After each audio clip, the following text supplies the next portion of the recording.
Hello everyone. My name is Trudy de Jongh-Wansing. On behalf of the prayer room, I will read from the Gospel according to Luke, chapter 9, the verses 28 to 62.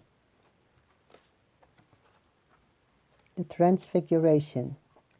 About 8 days after Jesus said this, he took Peter, John, and James with him and went up onto a mountain to pray. As he was praying, the appearance of his face changed, and his clothes became as bright as a flash of lightning. 2 men, Moses and Elijah, appeared in glorious splendor, talking with Jesus. They spoke about his departure, which he was about to bring to fulfillment at Jerusalem. Peter and his companions were very sleepy, but when they became fully awake, they saw his glory and the 2 men standing with him. As the men were leaving Jesus, Peter said to him, "Master, it is good for us to be here. Let us put up 3 shelters, one for you, one for Moses, and one for Elijah." He did not know what he was saying. While he was speaking, a cloud appeared and covered them, and they were afraid as they entered the cloud. A voice came from the cloud saying, "This is my son, whom I have chosen. Listen to him." When the voice had spoken, they found that Jesus was alone. The disciples kept this to themselves and did not tell anyone at that time what they had seen.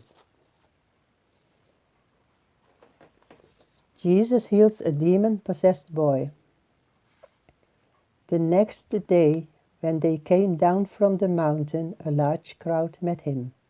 A man in the crowd called out, "Teacher, I beg you to look at my son, for he is my only child. A spirit seizes him and he suddenly screams. It throws him into convulsions so that he foams at the mouth. It scarcely ever leaves him and is destroying him. I begged your disciples to drive it out, but they could not." "You unbelieving and perverse generation," Jesus replied, "how long shall I stay with you and put up with you? Bring your son here." Even while the boy was coming, the demon threw him to the ground in a convulsion. But Jesus rebuked the impure spirit, healed the boy, and gave him back to his father. And they were all amazed at the greatness of God.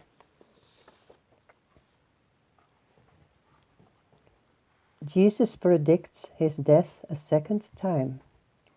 While everyone was marveling at all that Jesus did, he said to his disciples, "Listen carefully to what I am about to tell you. The Son of Man is going to be delivered into the hands of men." But they did not understand what this meant.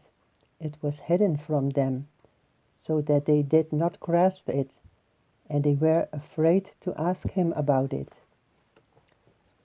An argument started among the disciples as to which of them would be the greatest. Jesus, knowing their thoughts, took a little child and had him stand beside him. Then he said to them, "Whoever welcomes this little child in my name welcomes me, and whoever welcomes me welcomes the one who sent me. For it is the one who is least among you all who is the greatest." "Master," said John, "we saw someone driving out demons in your name, and we tried to stop him, because he is not one of us." "Do not stop him," Jesus said, "for whoever is not against you is for you."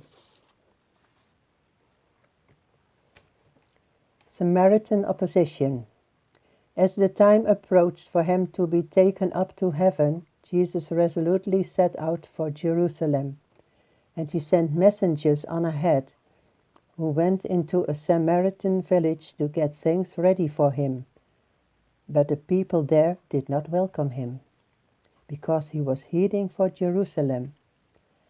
When the disciples James and John saw this, they asked, "Lord, do you want us to call fire down from heaven to destroy them?" But Jesus turned and rebuked them. Then he and his disciples went to another village.